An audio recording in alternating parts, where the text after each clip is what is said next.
আসসালামু আলাইকুম সুপ্রিয় এসএসসি পরীক্ষার্থী ভাই বোনেরা, সকল আমার সালাম গ্রহণ করবে। তোমাদের আগামী রবিবার হচ্ছে ফিনান্স ও ব্যাংকিং পরীক্ষা। তো ফিনান্স ও ব্যাংকিংয়ে তোমাদের 13টা অধ্যায় রয়েছে। এই 13টা অধ্যায়ে মোটামুটি অনেকগুলোই তোমার টপিক রয়েছে। এখন কোন টপিকগুলো তোমরা পড়বা, কোন টপিকগুলো পড়বা না, সেই দিক নির্দেশনাটাই আজকের এই ভিডিওতে তোমাদের সামনে তুলে ধরবো আমি।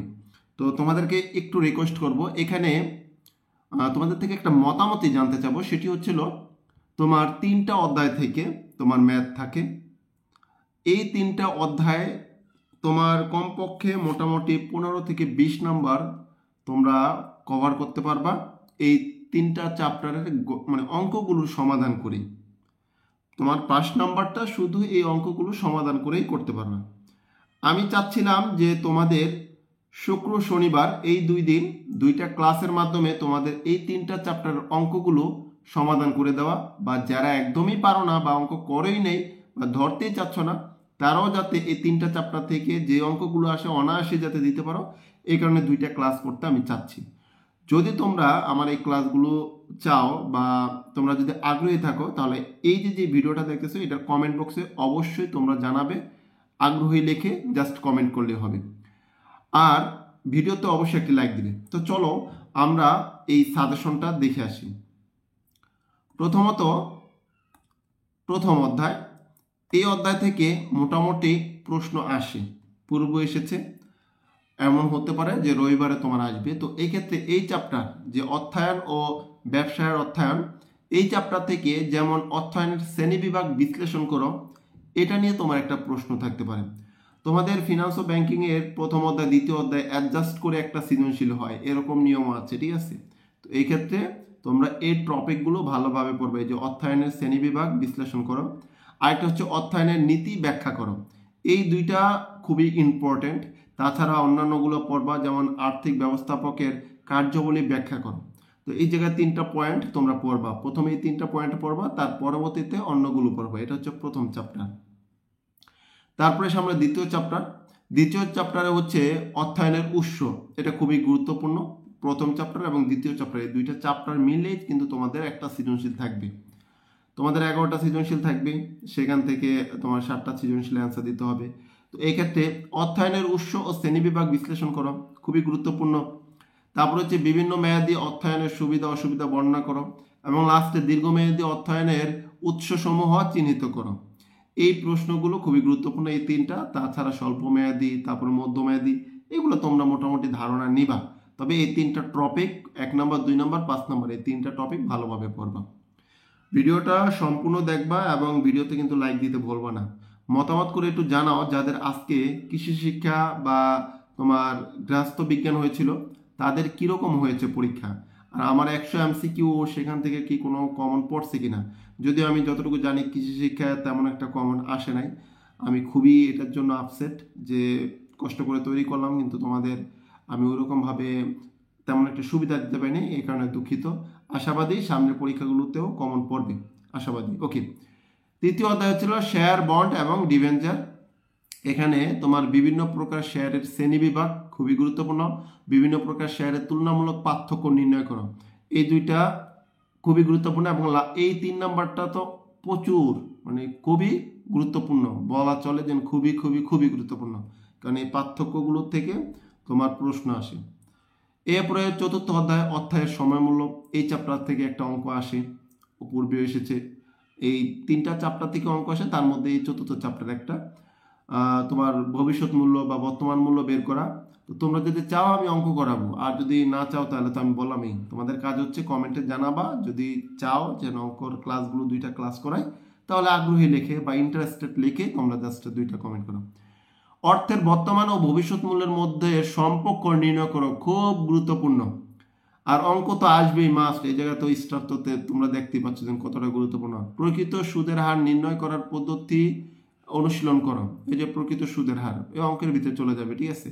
তবে এই প্রশ্নটা হচ্ছে থিওরি, হচ্ছে অর্থের বর্তমান ও ভবিষ্যৎ মূল্যের মধ্যে সম্পর্ক নির্ণয় করো, খ নম্বরে এই প্রশ্নটা আসতে পারে। তারপর হচ্ছে ঝুঁকি ও অনিশ্চয়তা, এটা থেকে তো মাস্ট অঙ্ক থাকবেই, মাস্ট অঙ্ক এখান থেকে থাকবেই। তো এরপরও তোমার অঙ্কের সাথে কিছু তোমার কি বলা হয় থিওরি থাকবে, মানে তোমার লেখার মতন, অর্থাৎ হচ্ছে এখানে আদর্শ বিচ্যুতি ব্যবহার করে আর্থিক সিদ্ধান্ত গ্রহণের প্রক্রিয়া ব্যাখ্যা করা। এই জায়গায় এটার উপরে তোমার রাইটিং পার্ট থাকবে, অঙ্কের সাথে তোমার কিছু থিওরি থাকবে, ঠিক আছে। এবারে বিভিন্ন ধরনের ঝুঁকি অনিশ্চয়তার উৎস চিহ্নিত করো। এই 2 নাম্বার আর 5 নাম্বার খুবই গুরুত্বপূর্ণ থিওরির জন্য, এবং 6 নাম্বারে তো অঙ্ক মাস্ট থাকবে একটা। মূলধনের আয় ব্যয় প্রাক্কলন, এই জায়গা থেকে একটা অঙ্ক থাকবে তোমার, চতুর্থ অধ্যায় থেকে না থাকলেও পঞ্চম ষষ্ঠ থেকে মাস্ট থাকবে। তো এক্ষেত্রে মূলধন বাজেটিং এর বিভিন্ন কৌশল প্রয়োগ, এটা গুরুত্বপূর্ণ। আর সবচেয়ে বেশি গুরুত্বপূর্ণ হচ্ছিল এই চ্যাপ্টার থেকে অঙ্ক থাকবে। এছাড়া ক নাম্বারের জন্য তো মোটামুটিভাবে তোমাদের পড়তেই হবে, এটা আমার বলা লাগবে না, তোমরা জানো। তারপরে তো তোমাদের গাইডের অঙ্কগুলো করবে। ওকে, এরপর হচ্ছিল সপ্তম অধ্যায় মূলধন ব্যয়। এখানে মূলধন খরচ নির্ণয় করা, এটা খুবই গুরুত্বপূর্ণ, ইম্পর্টেন্ট। অন্যান্যগুলো তেমন একটা গুরুত্বপূর্ণ নয়, এটা পড়ার পরে তারপরে অন্যগুলো দেখবা। ওকে, এরপর হচ্ছিল মূলধন ও তার ইতিহাস ব্যাখ্যা করো। এখান থেকে মানে এই যে মুদ্রা, ব্যাংক ও ব্যাংকিং, এটা থেকে তেমন একটা প্রশ্ন আসে না, মোটামুটি গুরুত্বপূর্ণ। তারপরও তোমরা সময় পাইলে, যেহেতু 2 দিন 3 দিন আছে, তোমরা এটা পড়ে নিবা। নবম অধ্যায় হচ্ছিল ব্যাংকিং, ব্যবসা ও তার ধরন।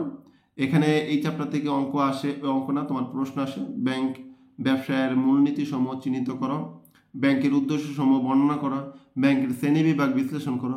খুবই গুরুত্বপূর্ণ একটা অধ্যায়, এই অধ্যায়টা কোনোভাবেই স্কিপ করা যাবে না, ঠিক আছে। ওকে, দশম অধ্যায় বাণিজ্যিক ব্যাংক। এই চ্যাপ্টারটা থেকেও মোটামুটি অঙ্ক, তোমার সৃজনশীল আসে, অঙ্ক না সৃজনশীল, বারবার অঙ্ক চলে আসতেছে মুখে। বাণিজ্যিক ব্যাংকের ধারণা ও উদ্দেশ্য বিশ্লেষণ করো, বাণিজ্যিক ব্যাংকের কার্যাবলী বিশ্লেষণ করো, বাণিজ্যিক ব্যাংকের আয়ের উৎস তোমার সমূহ আর কি বের করো। এবারে বাণিজ্যিক ব্যাংকের আয়ের খাতসমূহ, ঠিক আছে, খাতসমূহ উল্লেখ করো। এই জায়গা থেকে প্রথম এই 3টা প্রশ্ন খুবই গুরুত্বপূর্ণ। আর এই চ্যাপ্টার থেকে এমসিকিউ তো মাস্ট থাকবে, ভালোভাবে পড়বে এই চ্যাপ্টারটা। ব্যাংকের আমানত মোটামুটি একটা বড় চ্যাপ্টারই, কিন্তু এই চ্যাপ্টার থেকে তোমার সৃজনশীল থাকবে একটা। ব্যাংকের আমানতের ধারণা ব্যাখ্যা করো, ব্যাংকের আমানতের উদ্দেশ্য ও গুরুত্ব বর্ণনা করো, ব্যাংক হিসাবে ধরন বিশ্লেষণ করো। এবার হচ্ছে আধুনিক ব্যাংকিং সেবা পদ্ধতি মূল্যায়ন করো, মাস্ট ইম্পর্টেন্ট। তোমার এই জায়গায় 2, 3, 5 এই 3টা পরিচ্ছেদ ভালোভাবে তোমরা পড়ে যাবে। তোমাদের কিন্তু সহজ করে দিচ্ছি আমি, অনেকটাই সহজ করে দিচ্ছি। তারপরে হচ্ছিল তোমার ব্যাংক ও গ্রাহক। তোমাদের যে বইগুলো আছে না, গাইডগুলো আছে না, গাইডগুলোর ভিতরে এরকম দেখা গেছে কোন সম্পর্কিত এরকম অনেক সময় থিওরি দেওয়া থাকে, উপরে লেখা থাকে সূচিতে। ওই জিনিসটা দেখে তোমরা পড়বা, তাহলে আরো সহজ হয়ে যাবে। ব্যাংক ও গ্রাহক সম্পর্কের ধারণা মূল্যায়ন করো।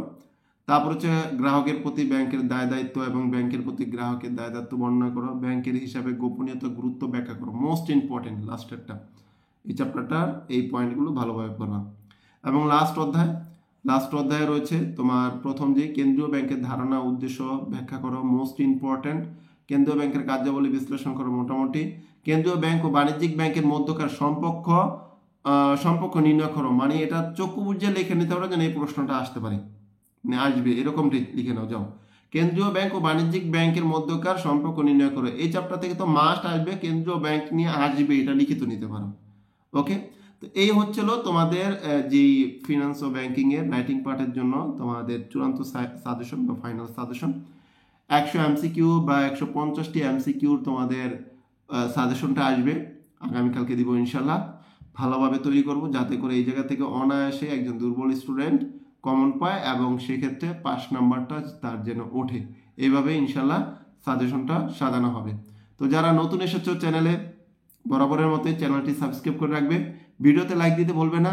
আর যারা চাচ্ছ যে অঙ্কর ক্লাসগুলো করাই, 3টা চ্যাপ্টারের অঙ্ক 2 দিন ক্লাস করায় শেষ করি, তারা অবশ্যই কমেন্টে ইন্টারেস্টেড বা আগ্রহী লিখে কমেন্ট করবে।